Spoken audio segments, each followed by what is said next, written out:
কুয়েতে সোমবার যুক্তরাষ্ট্রের 3টি যুদ্ধবিমান বিধ্বস্ত হয়েছে। যুক্তরাষ্ট্রের সামরিক বাহিনী এ তথ্য নিশ্চিত করে এক বিবৃতিতে বলেছেন, স্পষ্টই এটি একটি ফ্রেন্ডলি ফায়ার বা মিত্র বাহিনীর ভুলে ছোড়া গোলার আঘাতে ঘটেছে। ইউএস স্টেট কমান্ডার জানিয়েছেন, কুয়েতের আকাশ প্রতিরক্ষা ব্যবস্থা থেকে ভুলবশত গোলা ছুড়ে F-15 স্ট্রাইক ঈগল যুদ্ধবিমানগুলো ভূপাতিত করা হয়েছে। এই উড়োজাহাজগুলোর 6 ক্রু নিরাপদে বের হয়ে আসতে পেরেছেন। সেন্টকম জানিয়েছেন, ঘটনার কারণ তদন্ত করে দেখা হচ্ছে।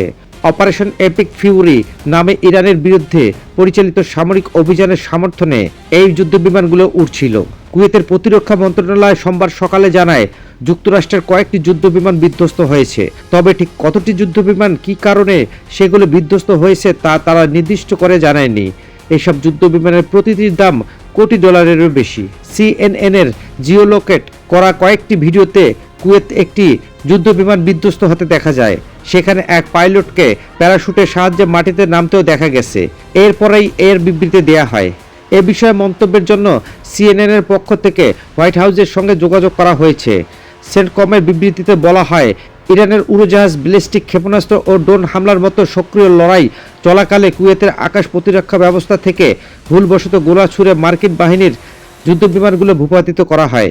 বিবৃতিতে আরও বলা হয়, 6 জন ক্রু নিরাপদে বের হয়ে আসতে পেরেছেন, তাদের নিরাপদে উদ্ধার করা হয়েছে এবং সবাই স্থিতিশীল অবস্থায় রয়েছেন। কুয়েত এই ঘটনার কথা স্বীকার করেছেন। এই চলমান অভিযানে কুয়েতের প্রতিরক্ষা বাহিনীর প্রচেষ্টা ও সমর্থনের জন্য আমরা তাদের কাছে কৃতজ্ঞ। কুয়েতের প্রতিরক্ষা মন্ত্রণালয়ের মুখপাত্র কর্নেল সাইদ আল আতওয়ার এক বিবৃতিতে বলেছেন, সংশ্লিষ্ট কর্তৃপক্ষগুলো তাৎক্ষণিকভাবে তল্লাশি ও উদ্ধার অভিযান শুরু করেন। তিনি আরও বলেন, ঘটনাস্থল থেকে ক্রুদের উদ্ধার করে হাসপাতালে পাঠানো হয়েছে। তাদের শারীরিক অবস্থা পর্যবেক্ষণ করে প্রয়োজনীয় চিকিৎসা সেবা দেওয়া হচ্ছে। সিএনএনের জিওলোকেট করা একটি ভিডিওতে কুয়েত অবস্থিত যুক্তরাষ্ট্রের একটি বিমান ঘাঁটির কাছে একটি যুদ্ধবিমান বিধ্বস্ত হতে দেখা যায়।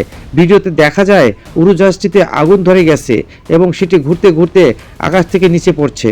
ধারণা করা হচ্ছে, উড়োজাহাজটি কুয়েতে অবস্থিত যুক্তরাষ্ট্রের আলী আল সালেম ঘাঁটির 10 কিলোমিটারের মধ্যে অবস্থিত।